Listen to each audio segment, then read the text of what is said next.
നിങ്ങൾക്കറിയില്ലേ മഹാനായ സയ്യിദ് മുഹമ്മദ് അലി ശിഹാബ് തങ്ങൾ മുസ്ലിം ലീഗിന്റെ സമുന്നതനായ സാരഥിയാണ്. പാണക്കാട് കൊടപ്പനക്കൽ തറവാട്ടിന്റെ കാരണവരായിരുന്നു.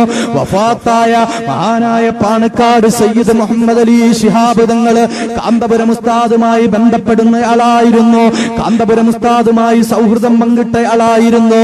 മഹാനായ പാണക്കാട് തങ്ങൾ വഫാത്താകുന്നതിന്റെ മാസങ്ങൾക്ക് മുമ്പ് കാന്തപുരം ഉസ്താദിന്റെ നേതൃത്വത്തിൽ മംഗലാപുരത്ത് പണിതുയർത്തിയ മസ്ജിദ് തഖ്വ കാന്തപുരം ഉസ്താദിന്റെ സാന്നിധ്യത്തിൽ ഇന്ത്യ രാജ്യത്തിന്റെ മണ്ണിൽ 2000-ഓളം വരുന്ന മസ്ജിദുകൾ പണിതുയർത്തിയിട്ടുണ്ടെങ്കിൽ ആ കൂട്ടത്തിൽ ശ്രദ്ധ പിടിച്ചു പറ്റിയ ഒരു പള്ളിയാണ് മംഗലാപുരം ജുമാ മസ്ജിദ്.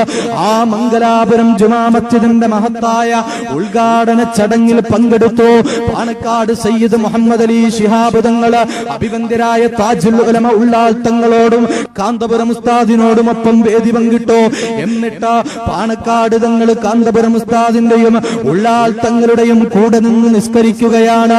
നിങ്ങളൊന്ന് കാണുക, മഹാനായ പാണക്കാട് തങ്ങൾ കാന്തപുരം ഉസ്താദുമായി സൗഹൃദം പങ്കിടുന്നത്.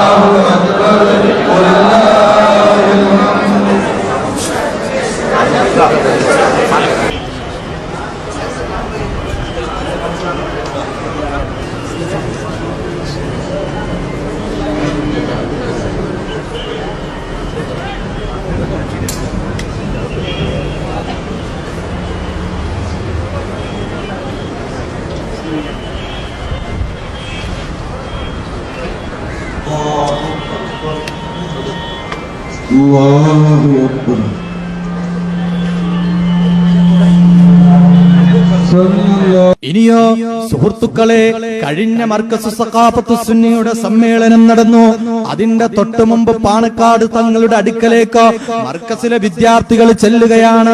അവർ പുറത്തിറക്കുന്ന മർക്കസുൽ ഉലൂം എന്ന സുവനീർ, ഈ സുവനീറിലേക്ക് ഒരു അഭിമുഖം വേണമെന്ന് പാണക്കാട് തങ്ങളോട് പറഞ്ഞപ്പോൾ ബഹുവന്ദ്യനായ പാണക്കാട് തങ്ങൾ ആ കുട്ടികളെ അടുത്തേക്ക് വിളിച്ചിരുത്തി. എന്നിട്ടതാ അഭിമുഖം കൊടുക്കുകയാണ്. മർക്കസ് സഖാഫത്ത് സുന്നിയുടെ കഴിഞ്ഞ സുവനീറിൽ പാണക്കാട് തങ്ങൾ അഭിമുഖം കൊടുക്കുന്നു. എന്താണ് അഭിമുഖത്തിന്റെ ഹെഡിങ്? എനിക്കും കാന്തപുരത്തിനുമിടയിൽ പ്രശ്നങ്ങളില്ല, എനിക്കും കാന്തപുരത്തിനുമിടയിൽ പ്രശ്നങ്ങളില്ല. പാണക്കാട് സയ്യിദ് മുഹമ്മദ് അലി ശിഹാബ് തങ്ങൾക്കും കാന്തപുരത്തിനുമിടയിൽ പ്രശ്നങ്ങളില്ല എന്ന് പാണക്കാട് തങ്ങൾ പറഞ്ഞെങ്കിൽ പ്രിയപ്പെട്ട സുഹൃത്തുക്കളെ, അഭിവന്ദ്യരായ പാണക്കാട് സയ്യിദ് മുഹമ്മദ് അലി ശിഹാബ് തങ്ങൾ ആ തങ്ങളും കാന്തപുരം ഉസ്താദുമായി സൗഹൃദം പങ്കിടുന്നയാളായിരുന്നു. അപ്പോൾ രാജ്യത്തുള്ള മുഴുവൻ ആളുകൾക്കും അറിയാവുന്ന ഒരേ ഒരു ഇസ്ലാമിക മതപണ്ഡിതൻ അത് കാന്തപുരം ഉസ്താദായി മാറിയിരിക്കുകയാണ്.